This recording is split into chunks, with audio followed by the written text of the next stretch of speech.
Muted.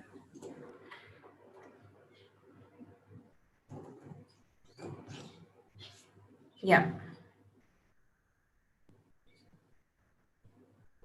Give me 2 seconds. So this has actually made my screen freeze. Of course it did.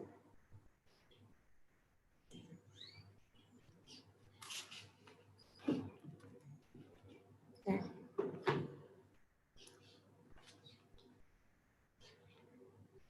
So good morning to everyone, and welcome to the Barbados Finals of the Entrepreneurship World Cup. The EWC is a global pitching competition for startups, which offers entrepreneurs a chance to pitch on a global stage for a share of $1 million in cash prizes, investment opportunities, as well as $75 million of in-kind support. The competition is hosted by the MISC Global Forum, the Global Entrepreneurship Network, and the Global Education and Leadership Foundation. This year, our national organizer for the event is the Barbados Youth Business Trust, who continues to support young entrepreneurs to create and strengthen their businesses through dynamic programs focused on upskilling our young people and providing them with mentoring and key developmental support throughout their process. I would now like to introduce Mrs. Cardell Ferguson, the General Manager of the Barbados Youth Business Trust, to officially open the event.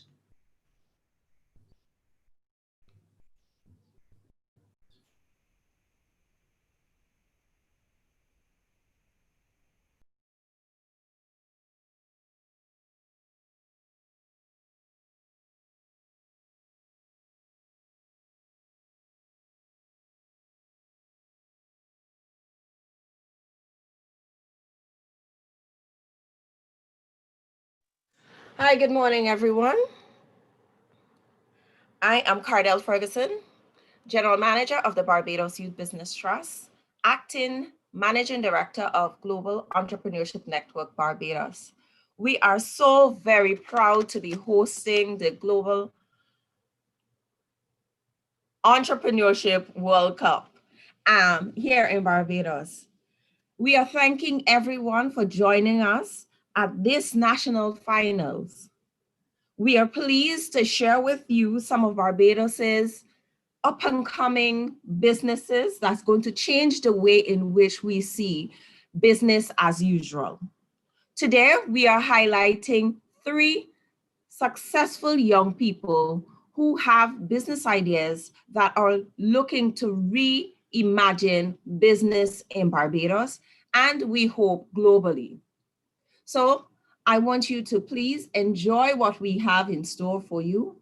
Watch our young entrepreneurs do their best to make Barbados proud, to make themselves proud, and to build businesses that's going to change the way in which we operate. I now turn you back over to Lisa and our judges who are going to be on board to make sure that we get the best representative of Barbados. Thank you all for joining us again, and we look forward to your continued support of entrepreneurship in general and the entrepreneurs who we serve. Thank you. Thank you, Cardell. So at this time, I'm going to introduce the judges. We're supported today by 3 seasoned entrepreneurs who are taking on that ever important role of judging the event for us. So our first judge is Donna Every. Donna is an author, international speaker, and trainer. She began her career as an accountant, working in audit and entrepreneurial services and corporate finance before starting her own training and consulting business. She was the Barbados Ambassador for Women's Entrepreneurship Day from 2014 to 2016, where she brought together women to network, learn from each other, and showcase their products and services. She is a World Bank trained facilitator in women's entrepreneurship, and she is a BYBT mentor and trainer. Our second judge is Richard Blades.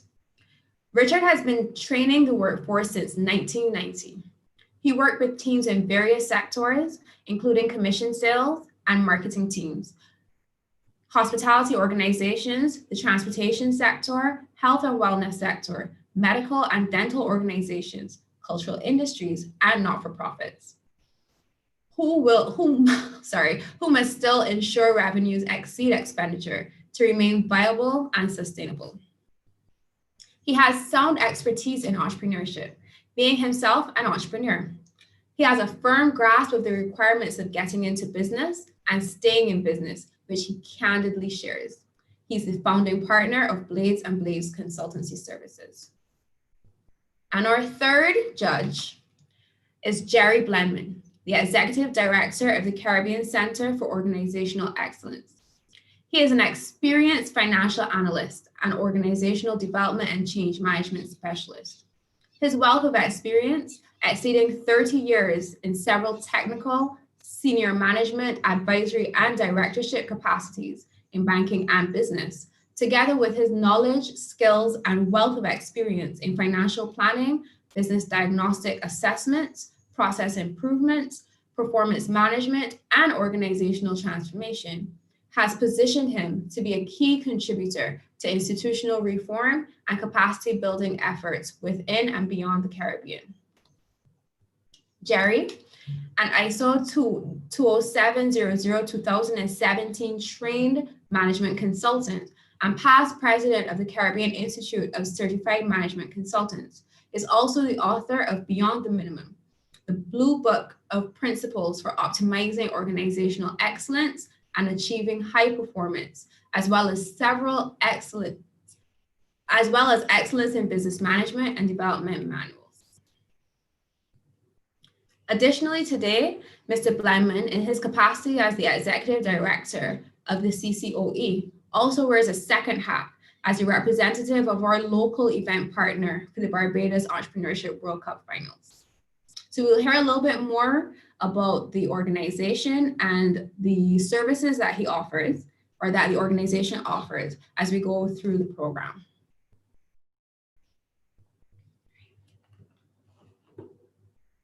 So today for our pitches, we have 3 locally based entrepreneurs. Each entrepreneur will have 3 minutes to pitch their very innovative business ideas. We're enlisting the support of our audience today as well to go through and actually rate. So on your screens under the video, you can see a section where you can actually rate each entrepreneur as they're speaking. So we want to enlist the engagement of our audience as well. So I want you to go in, and we'll have a People's Choice Award given. We want you to go in and rate each entrepreneur on a 1 to 5 scale as they have completed their pitches. So first up, we have Brittany Seeley of Work Consultancy, Inc. This is a digital company that helps Barbadian employers and prospective employees to succeed by providing high quality employees and access to their dream careers, respectively. So at this time, Brittany, I'm going to ask you to turn your video on and prepare to share your screen. Good morning, Brittany. So we're going to have you spotlighted. Hi, good morning, everyone. Morning. Good morning, Brittany. Good morning, Brittany.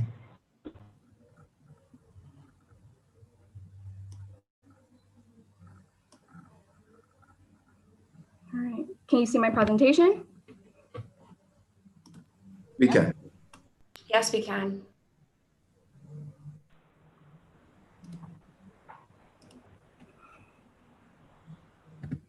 Before the pandemic, we had a problem because many Barbadians felt like this. And there was a distinctive line separating these prospective employees from employers. Though the market is already saturated and many companies seek to solve the problem, no one quite does it like we do. We are a multifaceted digital company which fosters professional development amongst employers and prospective employees while meeting their individual needs. We bridge these gaps in the business community to ensure that both parties are satisfied. This means that university students and the unemployed receive hope for their careers, while employer stress is alleviated when recruiting. Some have coined it the eHarmony for businesses, as employers can select their next candidates from our pool of prospective employees, and persons can apply for jobs directly from our site. But as a social enterprise, we use techniques ranging from mentorship to training for both parties to ensure they establish happy, healthy relationships. This couldn't have been accomplished without our resource team of partners, interns, mentors, and consultants. Our partners are HR practitioners from Barbados and Canada with over 10 years of experience in the industry. And we have sustainability specialists with over 16 years of experience. We soon plan to utilize effective process management techniques like the Kaizen approach to ensure that every area of the company is sustainable and that every customer is satisfied. There was a market before COVID-19, and with the unemployment rate currently at 40%, there's an even greater opportunity to change lives as the virus has opened the global job market to Barbadians right from their homes. So we have packages ranging from Barbados $10 monthly to $600 annually for prospective employees, and from Barbados $150 monthly to $8,000 annually for employers. To date, we've infused professional development into 200 lives, began an internship with UWI Cave Hill, 18 mentorship assignments, and we currently have 20 prospective employees.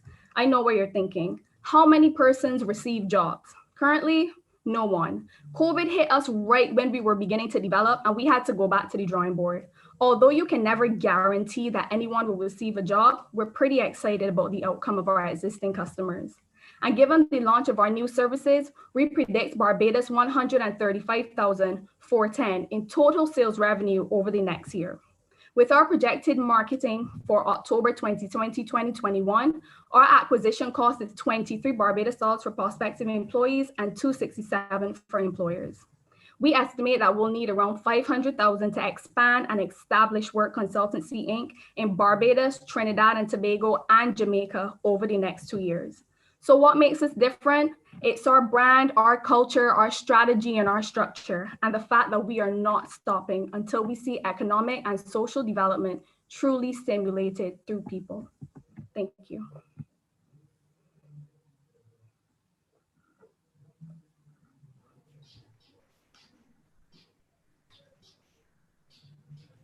Thank you so much, Brittany. So at this time, I'm going to turn over to our 3 judges and allow you to ask your questions for Brittany.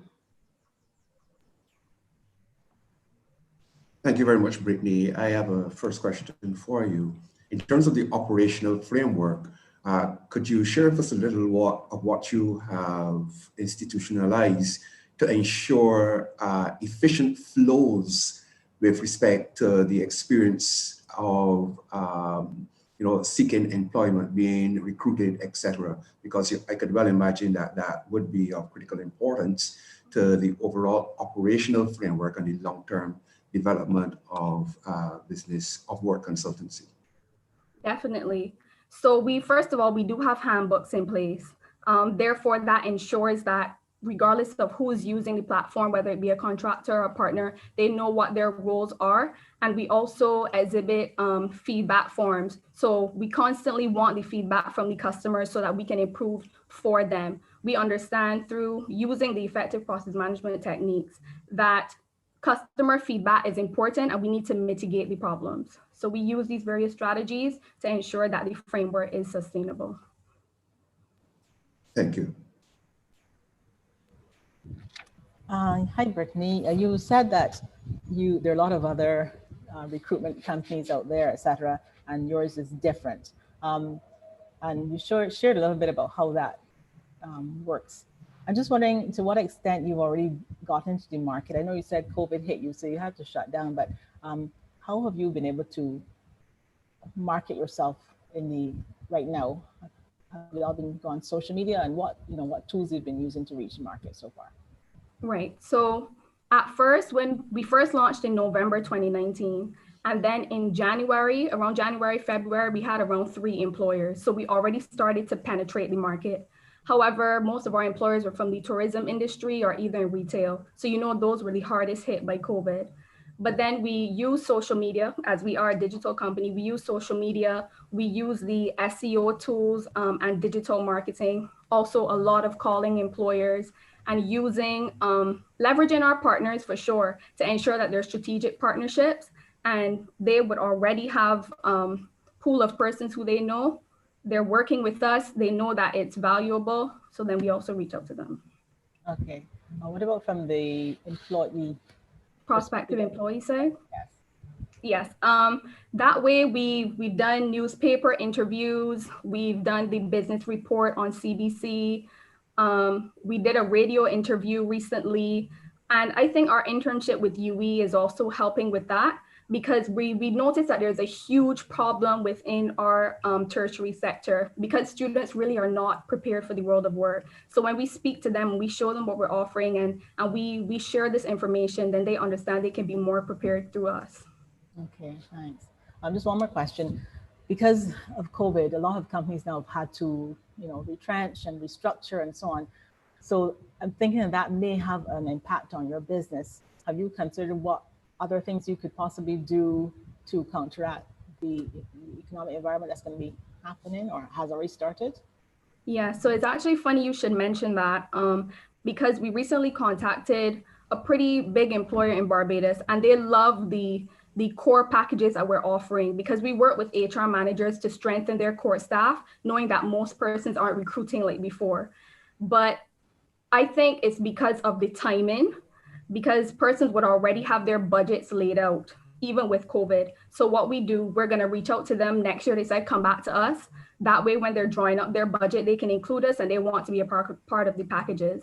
But we're also considering looking at overseas markets. We still want to target Barbadians, but maybe to see how digital companies overseas can work with these Barbadians, and that can help us build our revenue in the meantime. Okay, great. Thank you. You're welcome.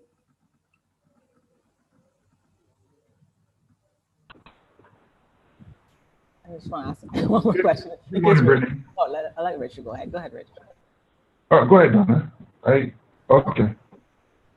I was just gonna, you were mentioning the different tiers in terms of your menu of fees.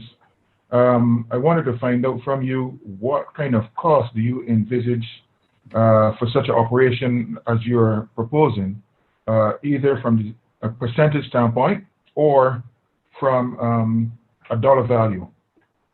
Right. So these are our projected expenses here laid out.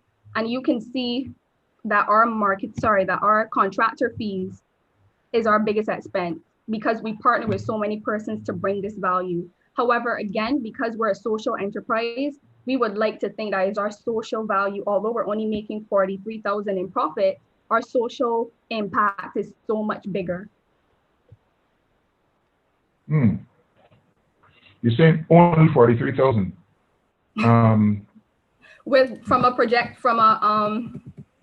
I have it here, from a total sales revenue of 135,410. Okay. Just leave this slide up for a little bit. And this is just the Barbados market, or this is projected for some of the other markets that you spoke about? This is the Barbados market. We actually calculated, if I can switch this slide for you. Mm-hmm. We did our projected customer acquisition. So if we look to spend $8,000 in marketing, this is how it would reflect. We would reach these persons, and then as they're funneled through the process, we're looking at getting ultimately 342, 2340, 110, and 3 persons from these different initiatives. So then that is how that led into the different customers who would be using our services from the Barbados market. Okay, what assumptions you use to arrive at these figures? We're assuming, for example, with the traditional, I don't want to disclose what traditional means we would be using, but with currently a 40% unemployment rate, more persons are at home. And therefore, first of all, we are able to reach 9,500 of those through that method. But 60% may actually be interested in what we're offering due to persons being unemployed or there being no family members who can benefit from the information. But in terms of persons actually visiting the site, we understand that would go down to 40% because some persons may not be au fait with technology, that kind of thing. And then usually from marketing funnels, that this is the biggest loss right here in terms of persons being on the site, seeing the prices, and them purchasing. So then it dropped down to 50%, and then that's how we got the 342 for traditional. Okay, I understand that. All right. in terms of the conversion rates, and I know that you're going into a sort of a post-COVID environment, have you been getting a surge of interest from people out there within the market? Definitely. But we also need to understand that persons just don't have the finances as well. And that's why we're looking to work with persons. And recently we had a customer who really, really wants to benefit from our services, but she didn't have the full amount. So we made an agreement with her to pay half up front and then the other half within a 30-day period. That way she can still benefit from these services. We're willing to work with people, but also cover our bases. But the As a social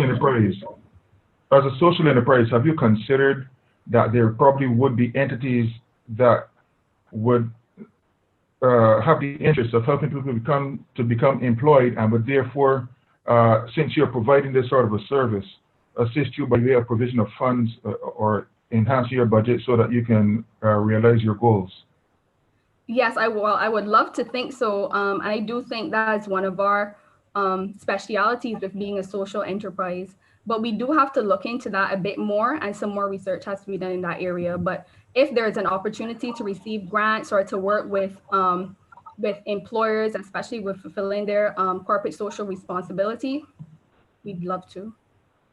Okay. All right. Thank you. You're welcome. I just want to ask one more question, Brittany. I'm just wondering if you've thought about going outside of the focus of employer, people getting jobs. Have you thought of perhaps helping entrepreneurs to get into other markets using kind of the same kind of methods? Like if there are people here in Barbados who can do, say, web design or whatever, or, manuscript reading, whatever, things like that, that you can use your same approach to link them with people outside of Barbados, preferably, or to earn foreign exchange, and bring them together. So it's not just you're looking for a job per se, but you're looking to help entrepreneurs to expand globally, or is that something that's not within the scope of your business? Well, a little bit. So we are multifaceted. So our primary focus would be the employers and prospective employees, but there is a section on the site which caters to consultants, subcontractors, freelancers, etc. So they can utilize the same platform as a prospective employee. But there's also a weekly forum we host called We Connect, where we bring together Barbadians from different areas to share information contributing to their personal and professional development. So we have had business owners already on the platform. We have had persons actually receiving a contract from being on that said platform. So it provides the networking space for Barbadians, but also to receive business advice, because we don't only focus on the employee development, but we focus on life development, personal and professional development. So even for those who want to start a side hustle, we did one with Corey McLean on don't just build a side hustle, build a brand. So skills like that can be beneficial to anyone, because they don't need to just be employees. They can have a side hustle as well. Okay, great, thanks. You're welcome. Just one final question, following on from Donna's. Does that mean that you have paid attention to important partnerships, particularly those with training institutions, so that persons who are applying and don't have the requisite skills can build those skills, and you can then facilitate their placement or even an internship and further employment as a full-time individual with one of your partners? That would be something to look further into. But currently, we do have the internship established with UE. So for UE students who want to apply for our program to receive the professional development before they leave school, they can do so. And there is also, we're looking to do an extended program as we develop a bit more, where we can ask for recommendations from employers, because sometimes they receive interviewees who are just not up to the standard, and we want to be able to cater to them. So let's say if there is John Brown who attended an interview and you can tell that he really needs the assistance, but he does not have the financial means, then he can be referred to us by that institution. Thank you, Brittany. You're welcome. Brittany, thank you so much. Okay. You're welcome. Thank you so much. That was a great presentation. So I'm going to ask you to stop sharing your screen and turn your video off. Thank you. Okay. So our second entrepreneur is Soraya Herbert-Toppin of Raya 34. And this is an organization which empowers and develops young people through blending sport and education for personal development by utilizing mentorship programs, skill programs, workshops, and camps to empower young persons. So Soraya, I'm going to ask you to turn your, oh, you're already there. You have your video on. You can prepare to share your screen. Hi, good morning. Yep. Good morning. We can see your screen. You can just. Can you guys see my screen? Yeah, that's perfect. So you can go ahead and start. All right. Hi, good morning. As you mentioned, my name is Soraya Toppin Herbert. I'm the founder and executive director of Raya 34 Sports, Inc. Today, I'm here to talk to you about the problem of young people right now without developing the life skills needed to navigate life successfully as a result of decreased time spent in physical interaction in exchange for more screen time. A deeper look at this problem revealed that one, the educational system is mainly one-dimensional, focusing on academics. 2, active students want to learn how to manage both school and sports, while 3, parents want their children to develop life skills such as management, leadership, and confidence. Finally, student athletes want to gain scholarships. So our mission is to empower and develop life skills in young children and young adults through the blending of sports and education. Our solution is to use a blended educational model where we incorporate sports and life skill sessions in our programs. By leveraging experienced local international facilitators and guests, we expose young people to a variety of professions in and out of sports. We will also host multifaceted sports events and workshops that promote sporting excellence and personal development. Current alternatives in the market include Sports for Life Barbados, which is a cricket-based program for youth ages 11 to 15. It uses the sport to teach them life skills and assist with their studies. Whereas Aganar Barbados uses sport for these, as well as job training for secondary school-age children. So our main programs include our Athlete Mentor program, which targets 12 to 18-year-old students and covers topics from goal setting, time management, leadership, and financial planning to life after sports. This program is available both in person as well as online. In the next couple of months, we will be launching our More Than Boots, which targets primary school age girls with the focus of developing life skills through a football-based program. So over the next 3 years, we're looking to increase our impact through the growth of our program. To go from having 1 mentorship program school this year to 6 in 2022, and we're having 3 school-based More Than Boots program this year to 15 in 2022, reaching a total of 150 girls. Our long-term goal is to grow our programs to reach regional and international markets. To support our programs, we will introduce camps, workshops, and sports events to produce additional revenue. Another form of revenue generation will also come from the sale of merchandise, including t-shirts, water bottles, etc., and personal development literature. So our projected revenue goal relying on income from our More Than program, grants, corporate partnerships, and sponsorships. Based on our expenses, we're seeking an investment of 150,000 Barbados dollars to allow us to effectively run and grow our programs. Based on our annual income and expense projections, we expect to generate profits once we receive the. Finally, to accomplish our financial goals, we have applied for and received grants. We have all partnership packages for both of our main programs, which provide various levels of benefits depending on the degree of financial support. Here is our mentorship program package and our More Than Boots package. So thank you. Let us impact future generations positively together.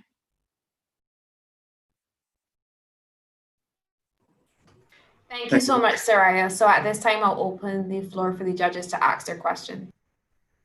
Thank you, Soraya. I took note of the revenue allocation between grants and I think it's the Boots project and a few others. Could you share that slide with us again? Yes.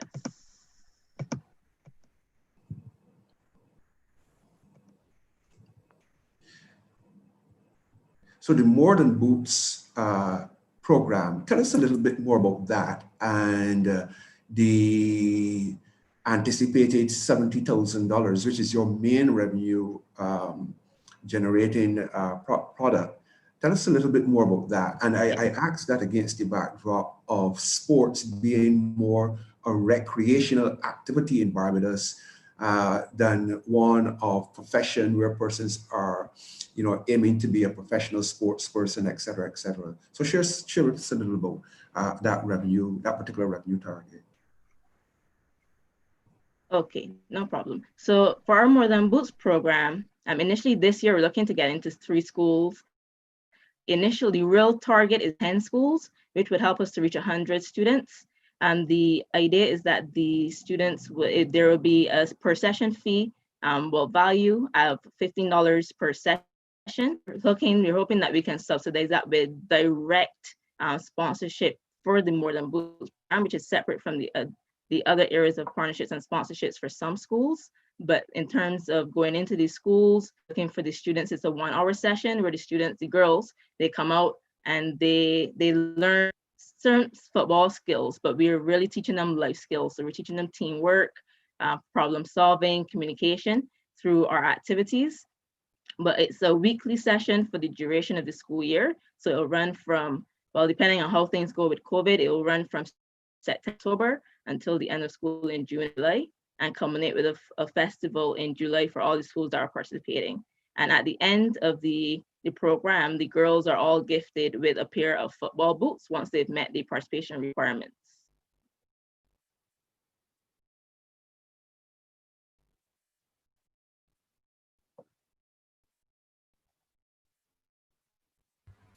Right, you finished, Jerry? Thank you very much. Sorry, you said this will be dependent upon sponsorship as well as fees, the fees being paid by parents. For some, yes. So there would be fees, which would be the standard, what we present to the schools and the students, but we recognize the times that we're in. So we have taken it upon ourselves to help find sponsorships for the program. So we're hoping that we can have community involvement in that area where we can go into the communities and have community businesses then kind of give back to their schools and their environments.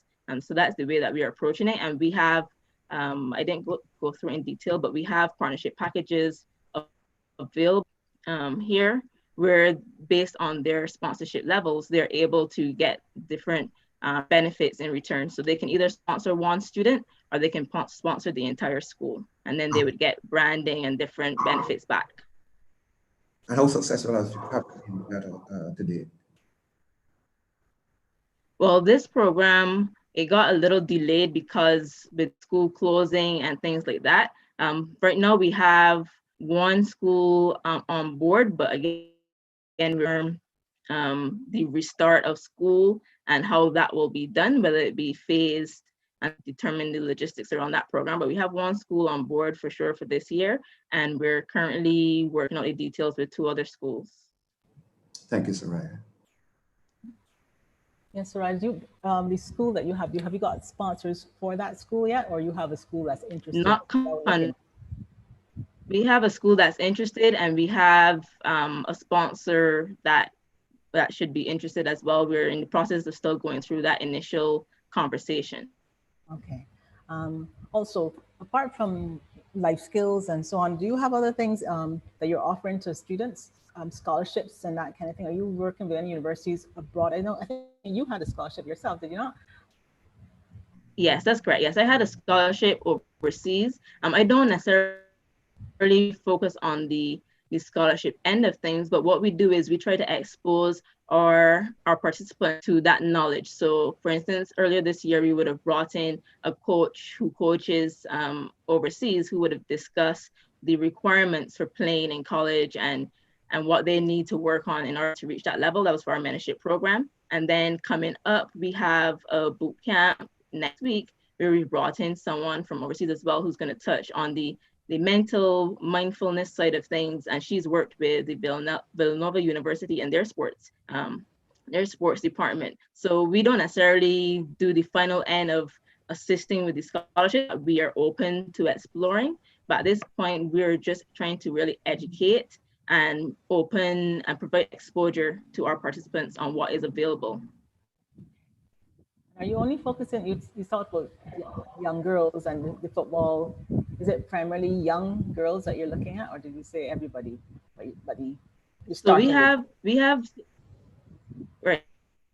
So our program is focused on young girls. So that's primary school age, whereas our mentorship program is secondary school. So we kind of touch both the young people spectrum in terms of school age by those two programs. And then with our workshops, depending on the topic, those age ranges will try to reach everyone within those brackets. But our More Than Boots program is specific to girls because we think that in terms of Barbados and the rise in NCDs and childhood obesity, that and the activity levels, especially within girls, that is especially an area that really needs attention. So we focus predominantly there for our program.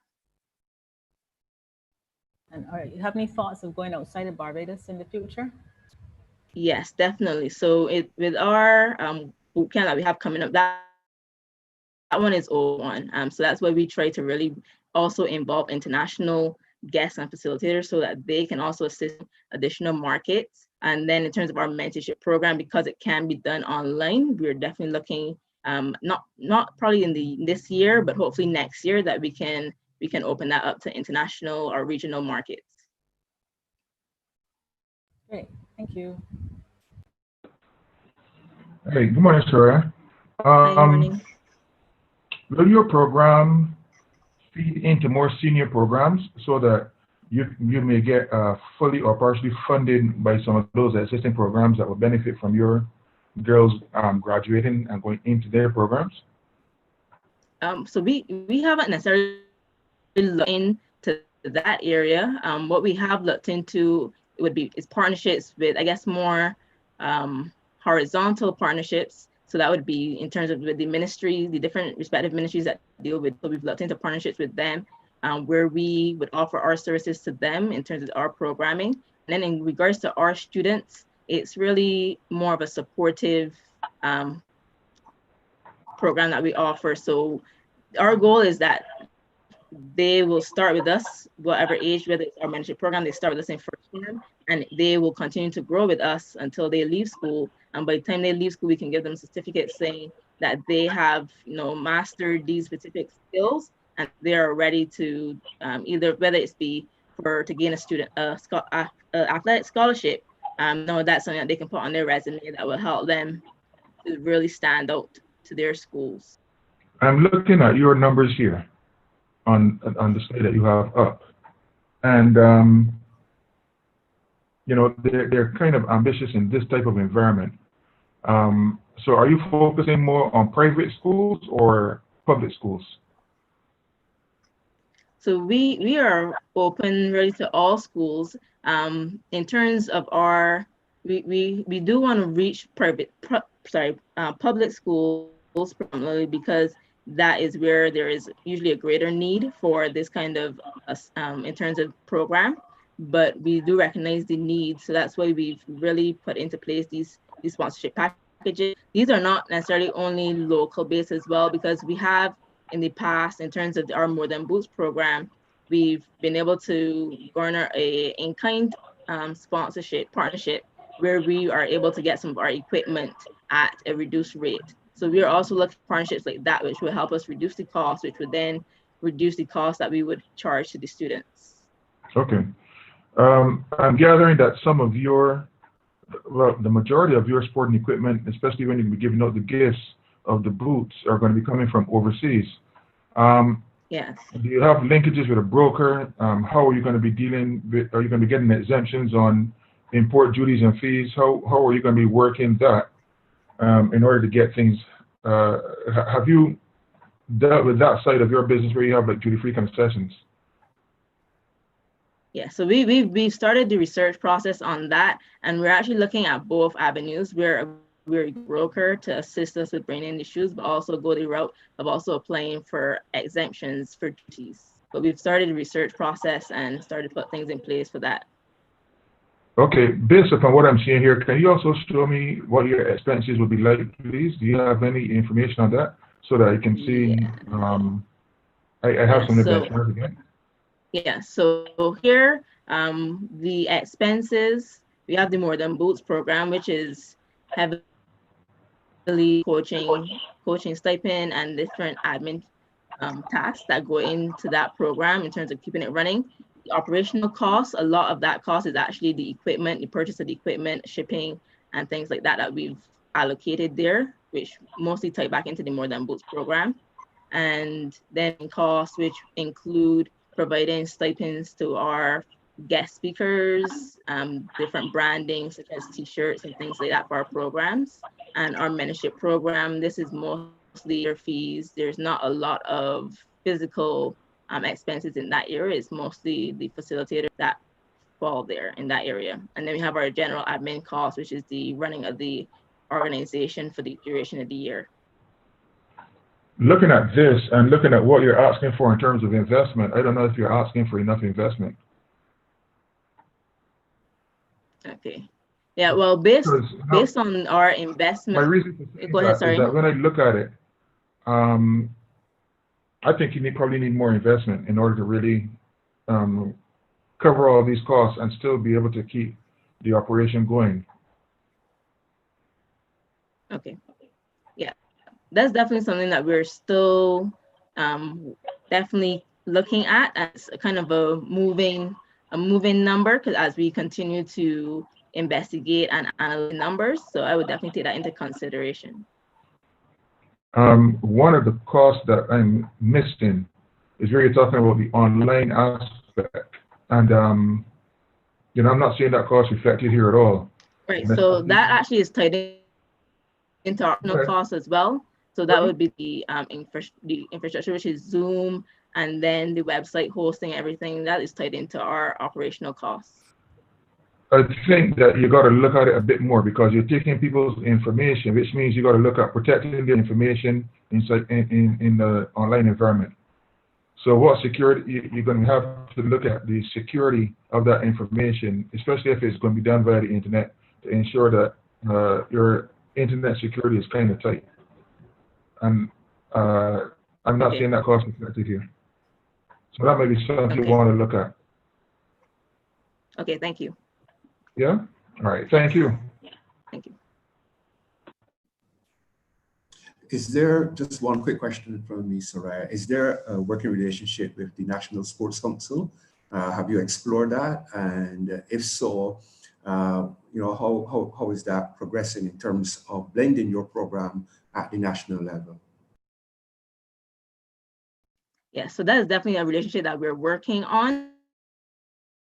We've established contact, and we are hoping that it'll become from soon a relationship with the Ministry of Youth Empowerment. We've started at that kind of top level, and we're hoping to be able to move down towards the Sports Council and then other sporting entities.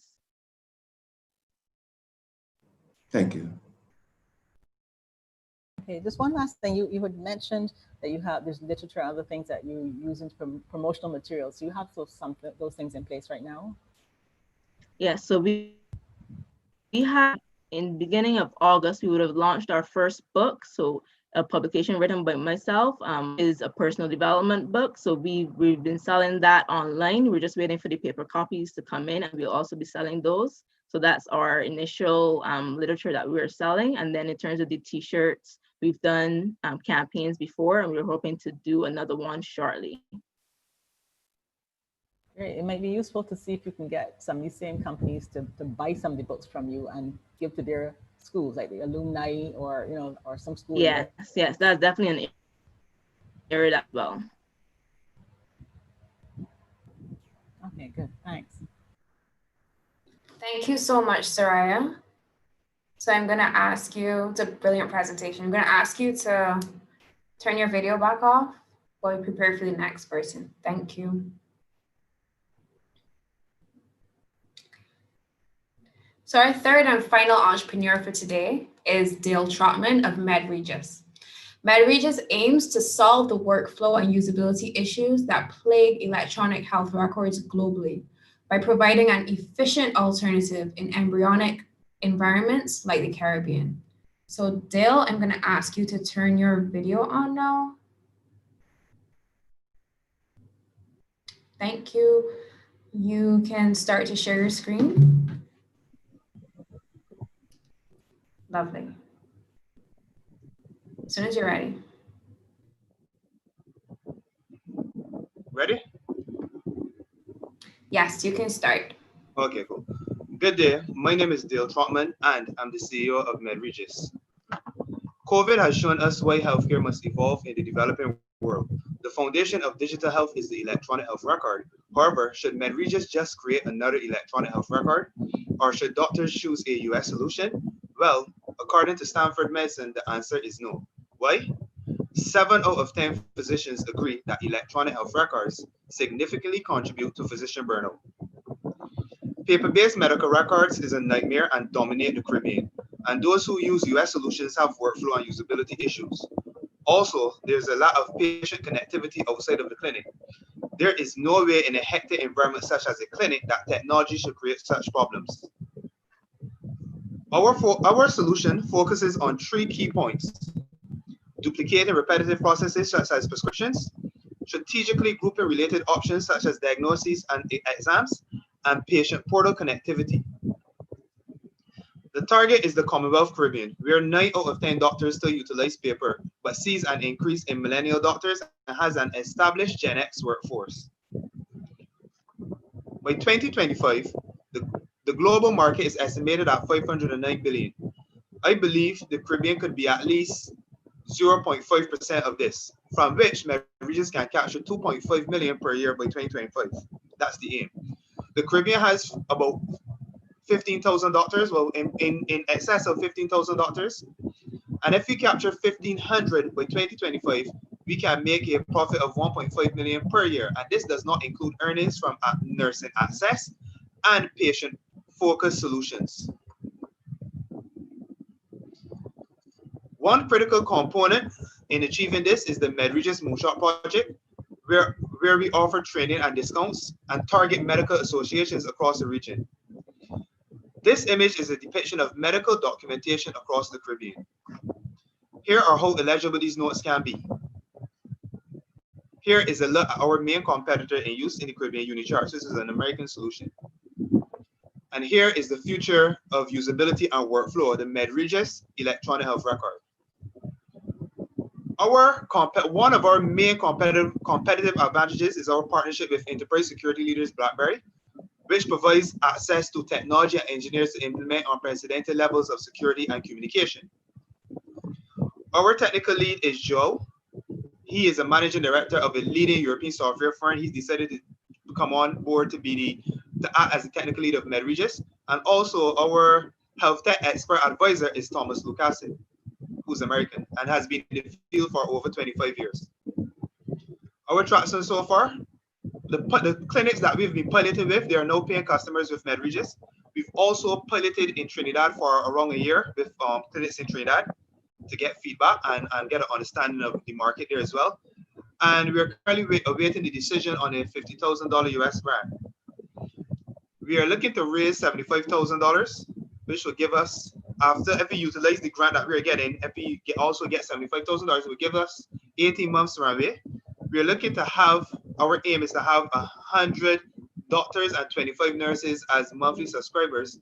Our aim is to achieve $10,000 in monthly recurring revenue. Thank you. Thank you very much, Dale. And at this time, I'm going to ask the judges to ask your questions.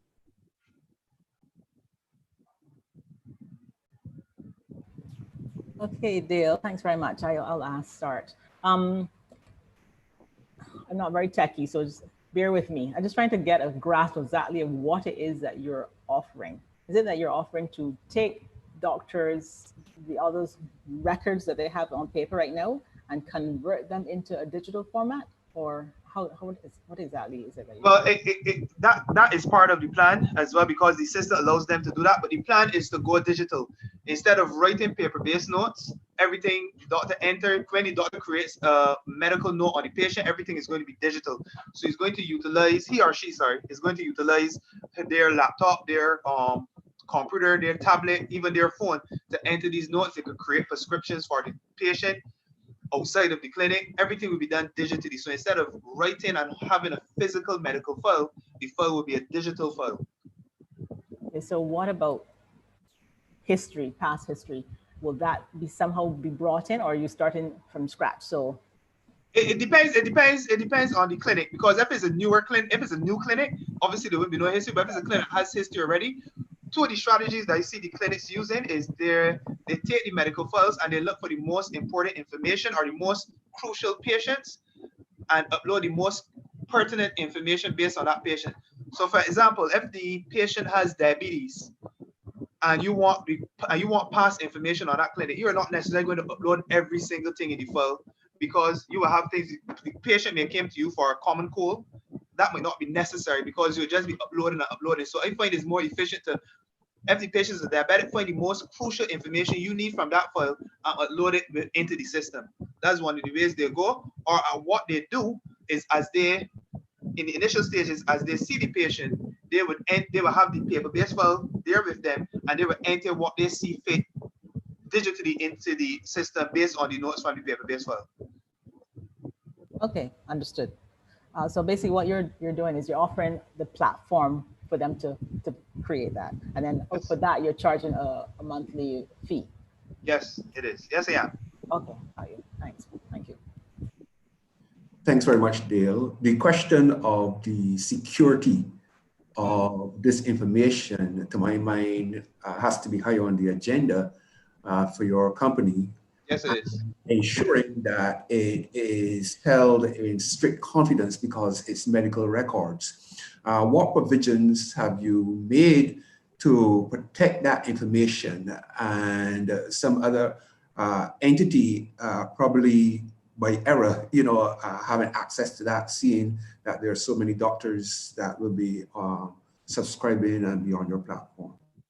All right. In terms of where the information is hosted and the security that we use, we are using, I don't want to disclose the companies we're using, but we're using, in terms of the security we're using within the system, it is outside of BlackBerry. It is the highest standard for the health technology industry. And because of our connections, we are getting access to certain technologies for free for a time period.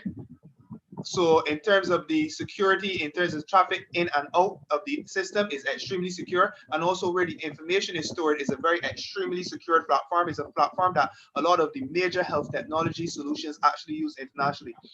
As it relates to BlackBerry, when you think about security, BlackBerry is synonymous with security, same way healthcare must be synonymous with security.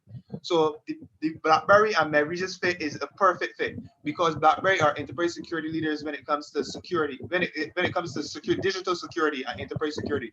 When a lot of people think about BlackBerry, they just think cell phones, but BlackBerry is a billion-dollar company off of enterprise security, and they do a lot of work in healthcare. And healthcare is one of their main areas they do a lot of work, and they do a lot of acquisitions as well in healthcare. When I told them about my project about digitizing healthcare across the Caribbean, they were very interested in it, because it is a new market and the market is paper-based. So they're interested in the communication channels, as in communication between doctors and patients. And that's one of the areas, one of the many areas they want to secure with their technology. And they've actually provided us technology to implement into the system when we reach the point where we want to create a platform where the doctors and patients can communicate along with other doctors. They've actually provided us that technology already. It's just to have it implemented as when we reach that point. Thank you. Another question. How labor intensive is your operation? I recall you mentioned revenues upwards to $1.5 million. But how labor intensive, and what does the expense structure? I can't quite recall seeing an expense. Yes, you didn't share details of expenses. Most of our expenses right now, as it relates to the application, is within hosting and the security of the app. Hosting in terms of the app where the app is being hosted, and the security channels we have in place for the application. Because of our partnerships and different initiatives we are part of globally, we have access to a lot of free technologies that we are looking to implement and have been implementing the system, such as technology such as Full Story, which is very useful in what I'm doing, because one of the main things we're looking to do, because if you look at the US market, electronic health records is a mess.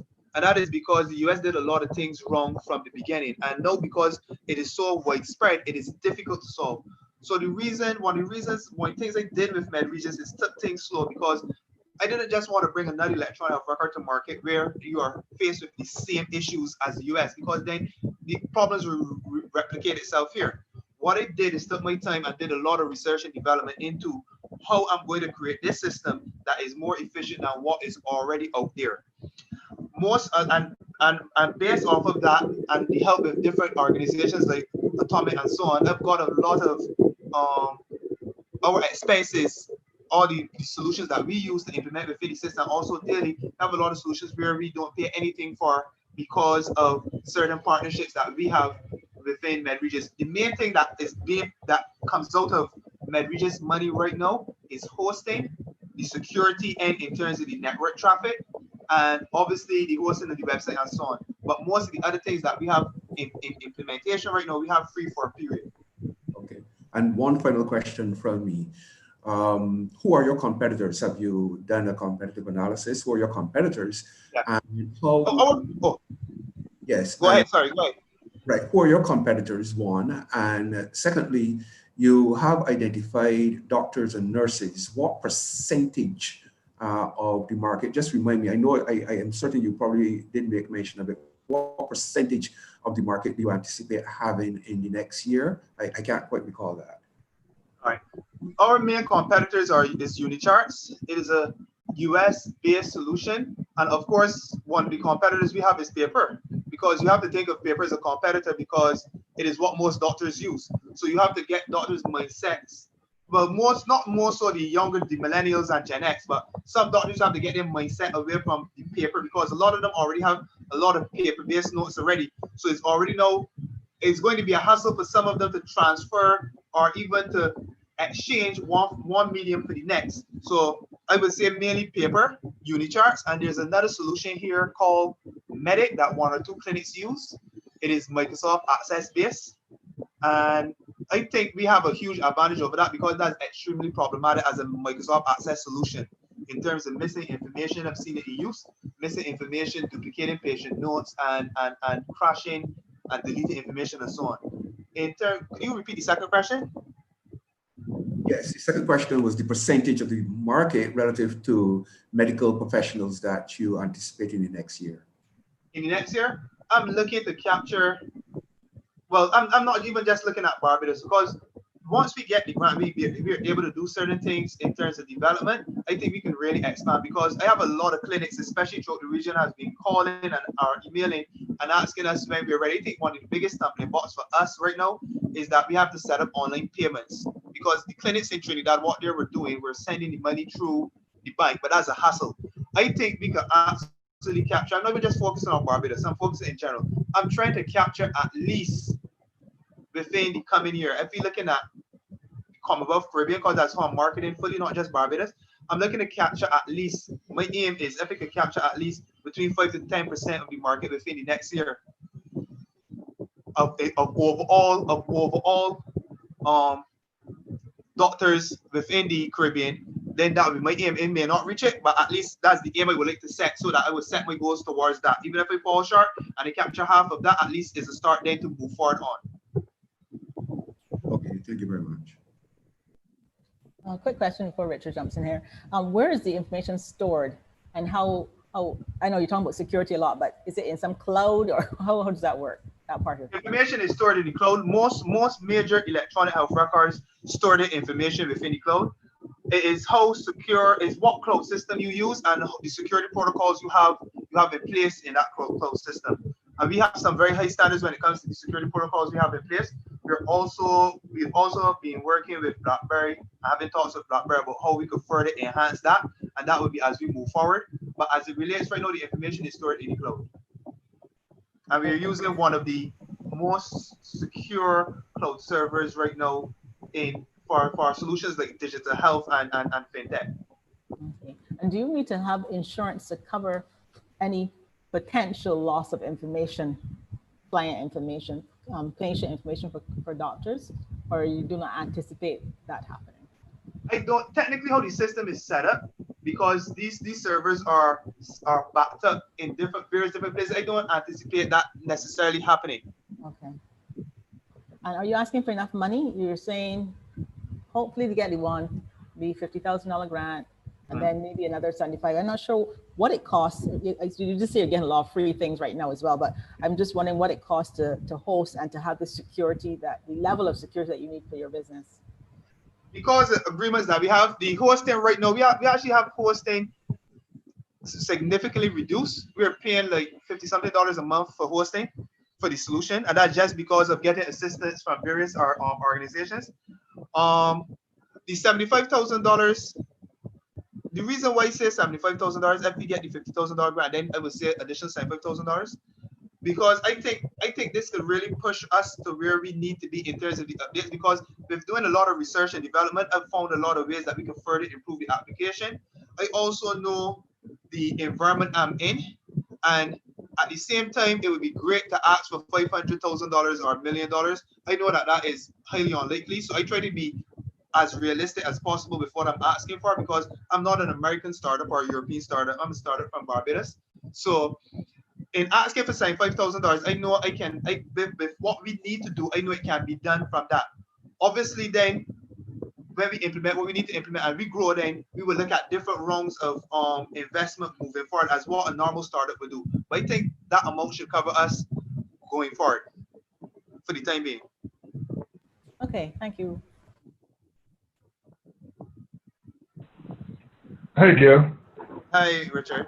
I have been looking and listening to what you've been saying, and I am noticing a couple of things. Okay.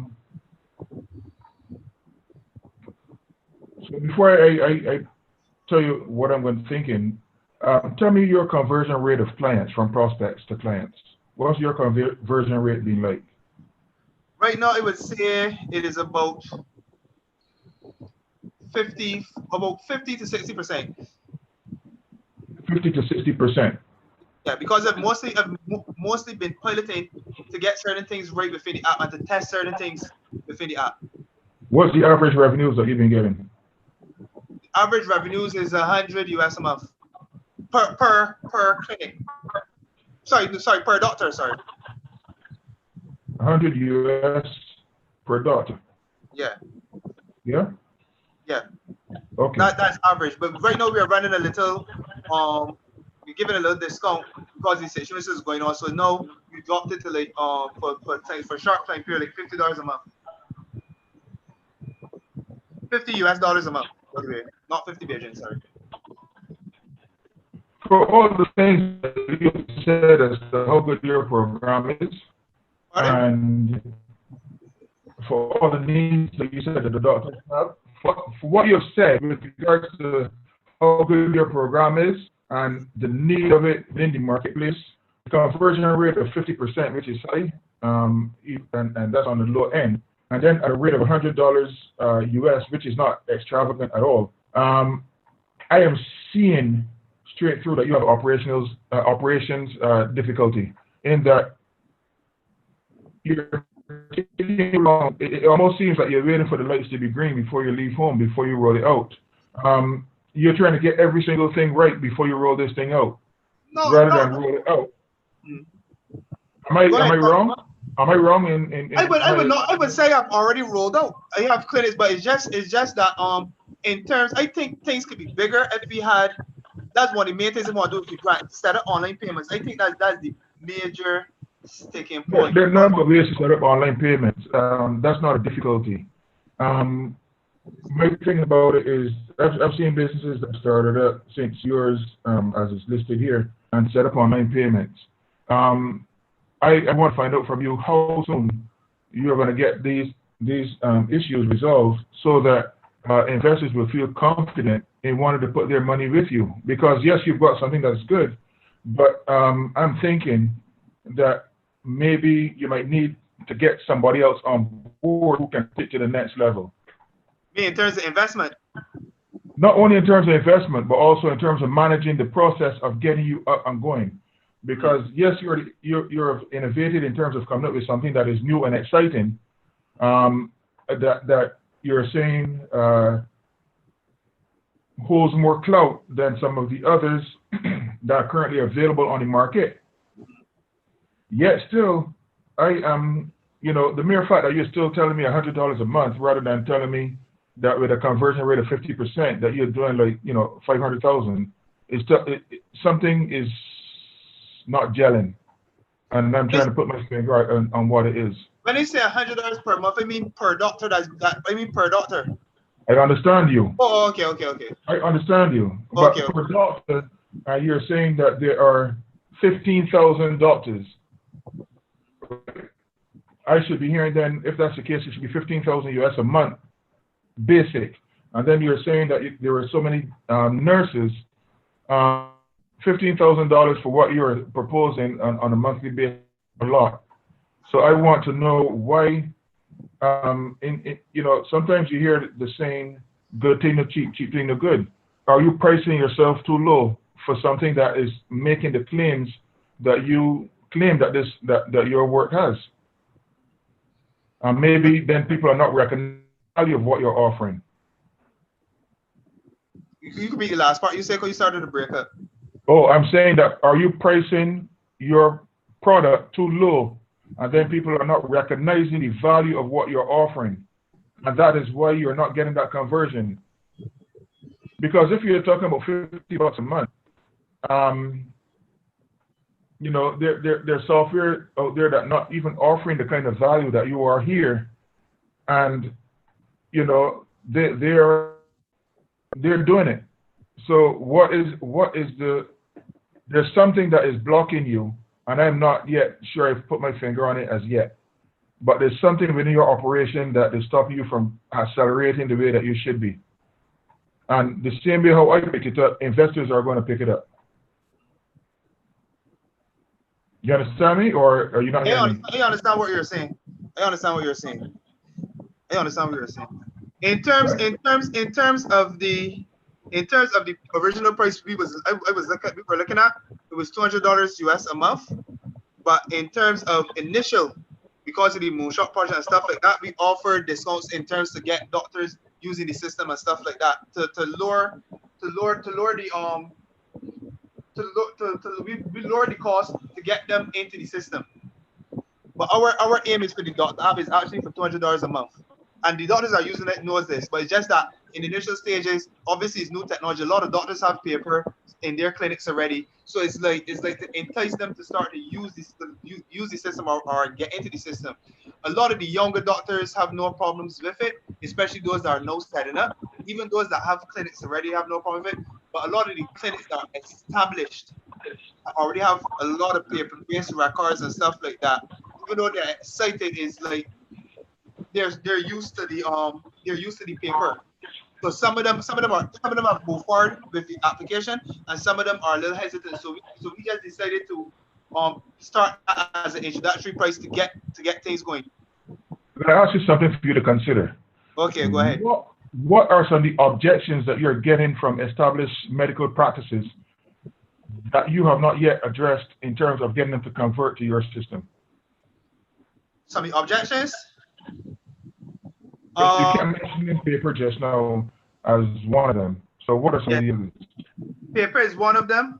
In terms of the training, we have training videos. I think having the time to go through the training videos is another one that we've been looking at how to best address that.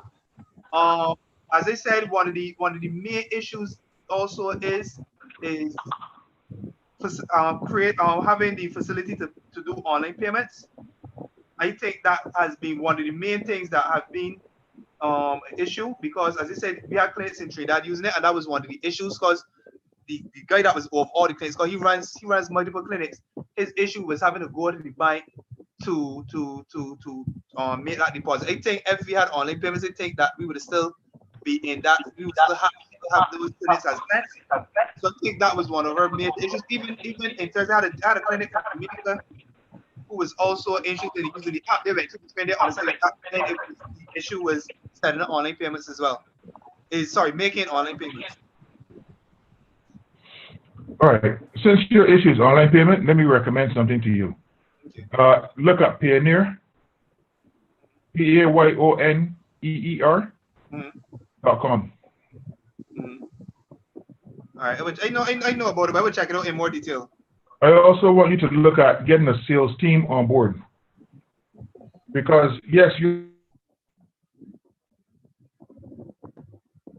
Hello?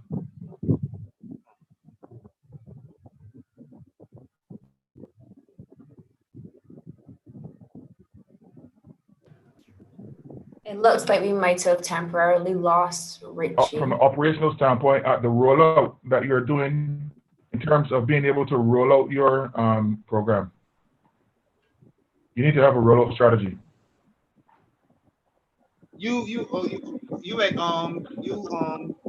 cut a little bit there, so I didn't hear the beginning part of what you said.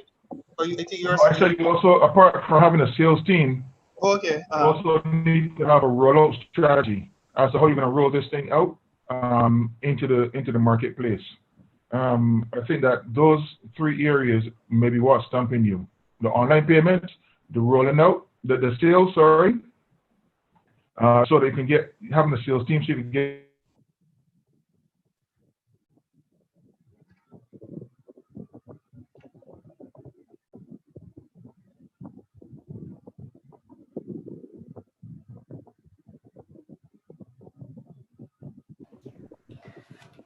Okay, unfortunately, I think we've lost Richie. Richie, your connection is breaking up quite badly, so we're losing a bit of it.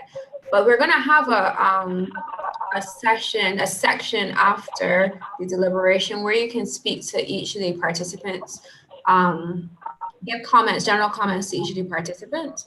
So I suggest that you could probably do that there, and we can definitely open it so that you can speak to Dale specifically if you have any additional comments for him.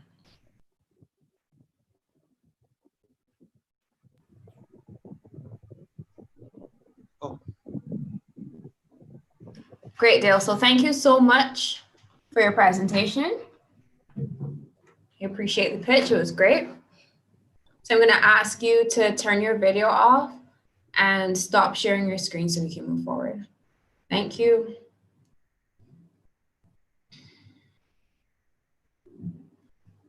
So at this point, we're going to take a quick break so that the judges can do their deliberation.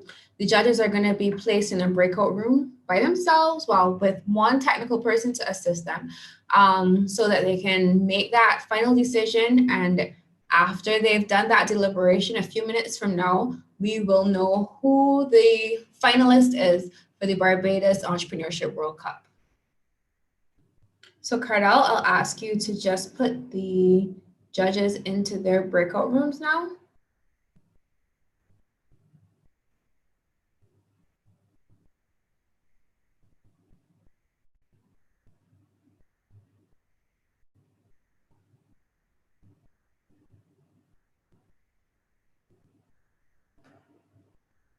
Okay, great. And just before I break off completely, I'm just going to tell you a little bit about our event partner. So the event partner, like I said before, for the Barbados Entrepreneurship World Cup Finals is CCOE. And this is an organizational development and financial advisory firm dedicated to the nurturing and enabling of organizations to realize functional efficiencies, developmental capacity, and profitability. So the work of the organization is primarily focused on 5 interlinking areas. The first one is business health diagnostics to help organizations to identify deficiency gaps and take prescriptive action to improve their overall functionality. The second is business enrichment to, among other things, help organizations implement measures that fortify operations, build resilience, and realize sustained growth. The third is financial reviews, insights, and analysis to help organizations to identify and implement financial best practices that give rise to best use of financial resources and the bolstering of profitable outcomes.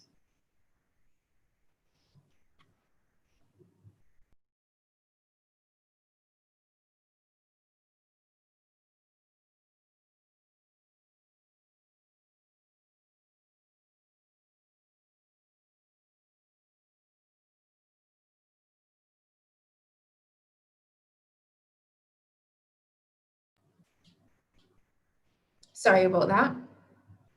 The fourth is knowledge enrichment, an online institute devoted to providing a unique learning experience for business leaders, professionals, and employees across various size organizations.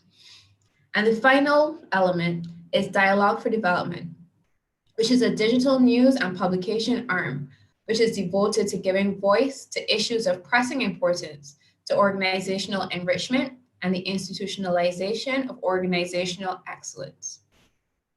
So as a part of the partnership, this Caribbean Center for Organizational Excellence will be offering 3 prizes. The first is a training grant to the Lean Six Sigma Yellow Belt program. The second is a copy of Practical Money Management for Individuals. And the third is a copy of the book, Driving Business Growth Through Results-Based Budgeting. So we want to thank Mr. Blenman for his participation and for helping us in partnering for the Entrepreneurship World Cup in Barbados. So I'm going to take a break at this time, just to allow the judges to do their final deliberation, and we'll be back with the results shortly.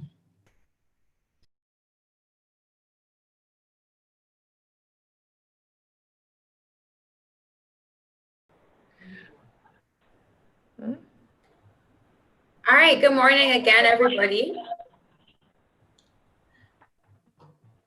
We're almost ready to make our announcement, but we just want to remind everyone to go in and make sure that you vote for your favorite finalist based on the pitches that you would have heard this morning. So we would have heard from Brittany Seeley of Work Consultancy.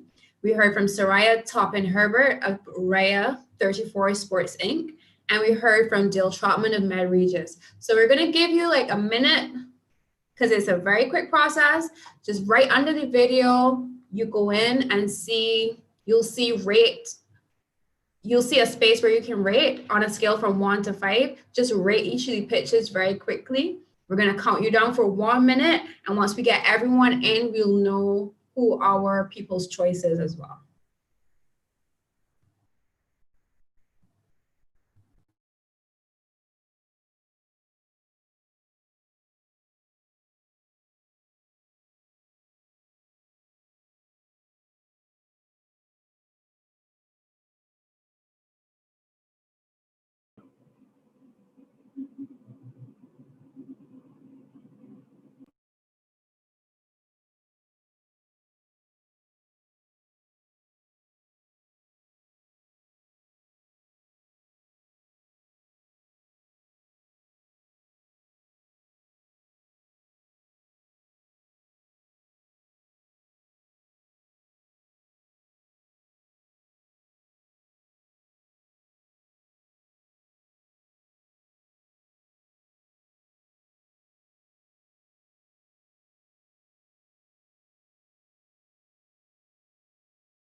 Okay, so that's our 1 minute.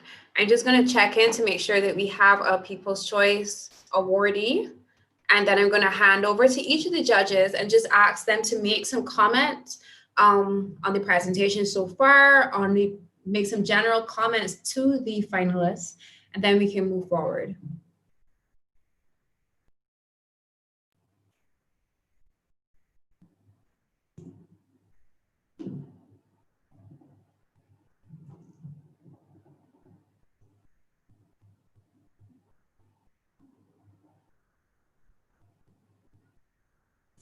Okay, so Donna, would you like to start with the comments?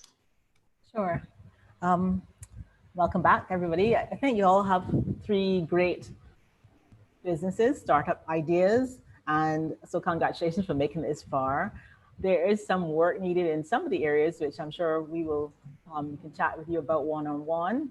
But I'm glad to see innovative thinking. I'm glad to see a lot of online business ideas and even things that will impact the nation.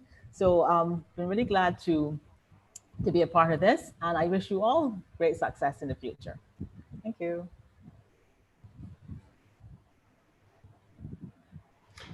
Thanks, Donna. Richard, would you like to go next? Thanks. I found the businesses have a lot of potential too as well. The entrepreneurs put some work in, and it was an enormous amount of work that they've put in. However, like everything else, you can never cover all your bases all at once. So you need a little bit more time just to refine some of what you've done a bit. And then I think that you're going to have some very strong businesses coming out from the entire experience. Thank you. Thank you so much, Richard. And finally, Jerry, would you like to give some comments to the finalists? Yes, certainly. Well, let me first of all congratulate each of you for reaching the finals and also indicate that I'm very pleased to see this level of entrepreneurial development among our young people. Kudos to all of you. I would say generally that organizations characterized by and attending to the ongoing review and development of comprehensive functional structures are more likely to prosper and retain resilience during economic and other business shocks. I pull this quote from one of my books. As well, they are better positioned to take advantage of growth and market opportunities and translate such into organizational and national value. So while you have gotten this far, I would want to encourage all of you to pay close attention to ensuring resilience in terms of the general structure of your business, because the structure will give value to the long-term opportunities that are available to you in the marketplace. Thank you so very much, and the very best to each of you. Thank you so much, Jerry. So I would like to turn over now to Cardell, who's our country host for the Entrepreneurship World Cup. And Cardell will wrap us up and make our final announcement on the awards that are giving out today. Cardell, are you ready?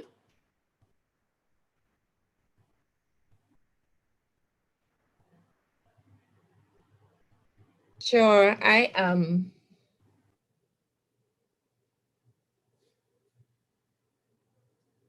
Are you hearing me? Yes, we're hearing you. You can go ahead. Thank you. All right.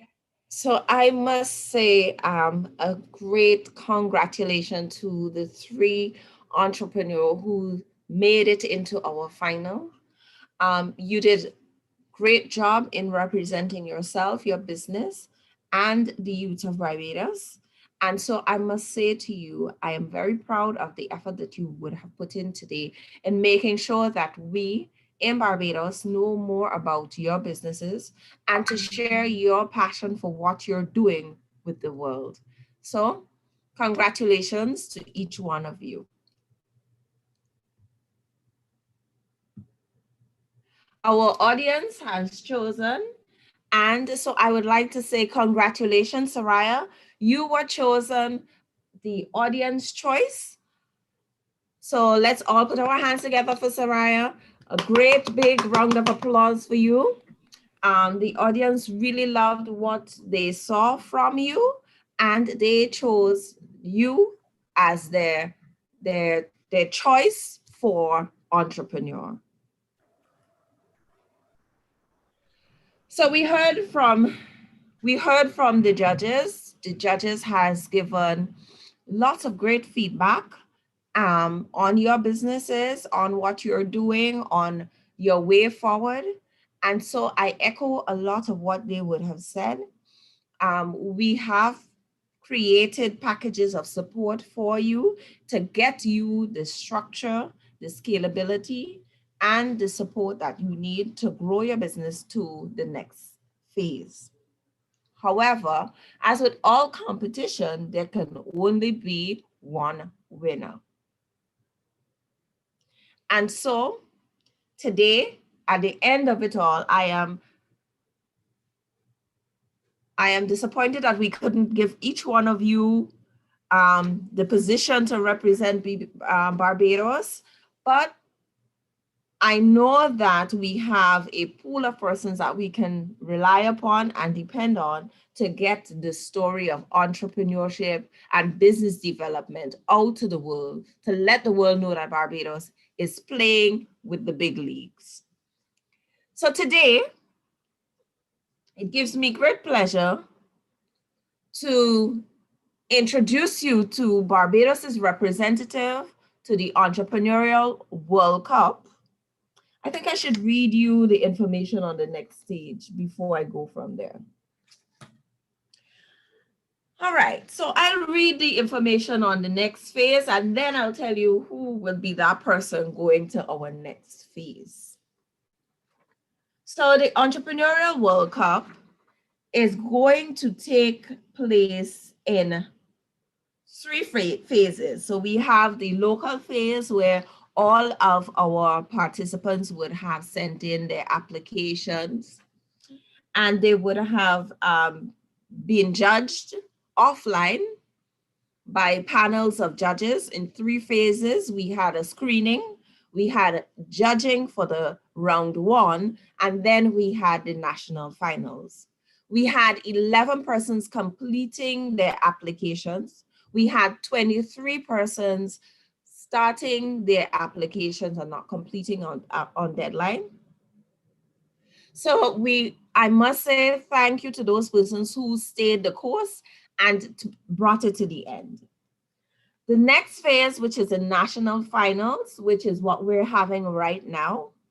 And so the representative from this phase will then move on to the Accelerate 2. Okay, and this is during August and September of 2020. And it's a 3-week accelerator phase featuring virtual training session and one-on-one mentoring to prepare the entrepreneur for the global final stage of the competition. After Accelerate 2, the Entrepreneurship World Cup will announce the EWC 100 global finalists invited to pitch live at the global finals. So you go through that training session, you prepared, and then they will choose the top 100. Remember that there's 160 countries participating. So to have been chosen as a top 100 is a great feat. The national final, the global finals, will be held between October 18th to the 20th. And each of the EWC 100 global finalists will network with potential investors and compete on stage in Saudi Arabia for dozens of cash prizes, investment opportunity, and awesome resources and perks from our leading partners. So remember, you have a chance of winning $1 million in cash and over $0.75 million in-kind support. So this is a big thing. And if we get our entrepreneurs going there, when we get our entrepreneur on the world stage vying for that prize, imagine the amount of traction you can engage for your business. From Little Barbados. And I think we can do it. I really believe we can do this. So without any further ado, you do understand what I said about the next phase and all of those things. Everybody in the audience understand the next phase and everything, right? So, and everybody has voted and everything. So we've gotten that part over. This is so exciting. I am really, really excited to see how far we have grown with this competition. Are you excited? I'm excited. I am really, really excited. All right. So,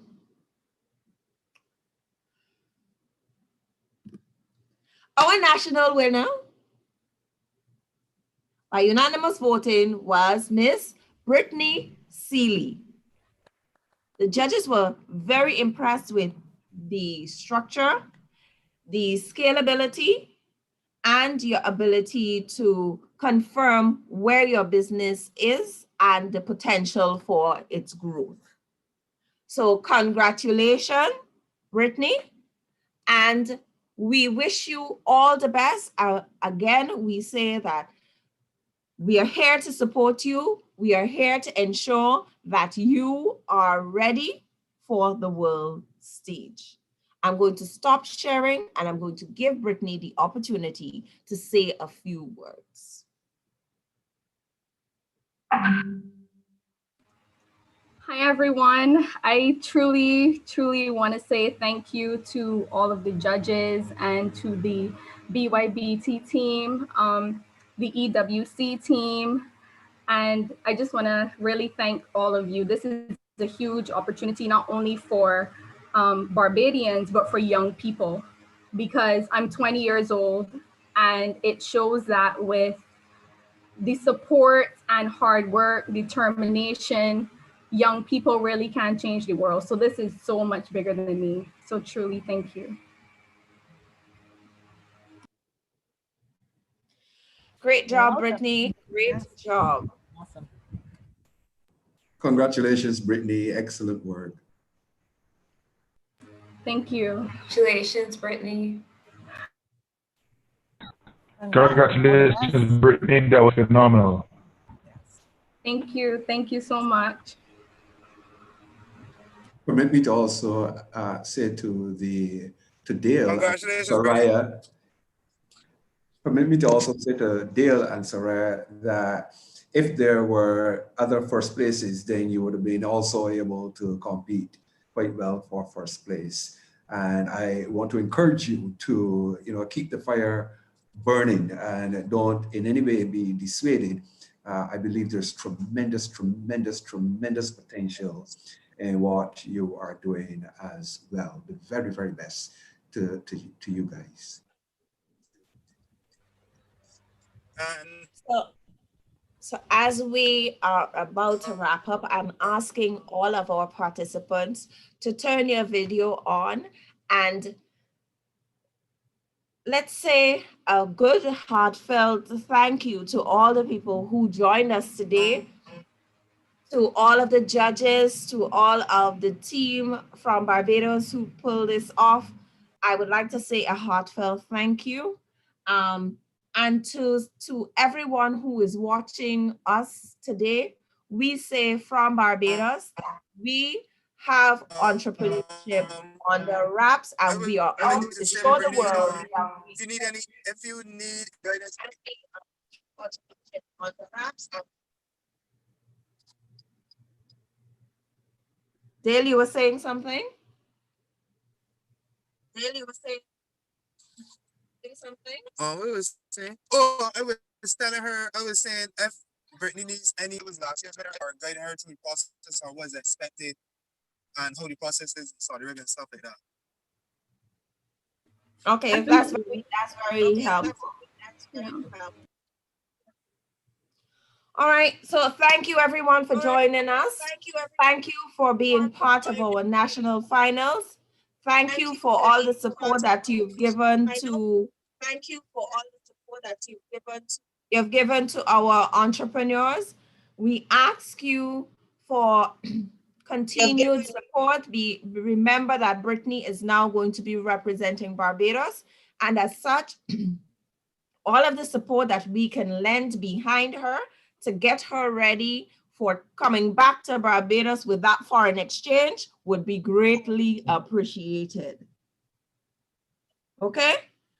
And as such, I thank you again to the EWC team, to all of the global sponsors who are behind the hosting of all of these events. We thank you for all of your support, and we thank you for giving us this opportunity to showcase Barbados to the world. Thank you, thank you, thank you. And goodbye to everyone. Have a great day. And we send some of our warmth, from Barbados to you wherever you are. Thank you, Cardell. Bye. Thank Bye, you. Natalie. Congrats to everyone and bye. All right. Thank you. Good. Bye. Congrats, Brittany. Bye. Thank you. Thank you, everyone. Bye-bye.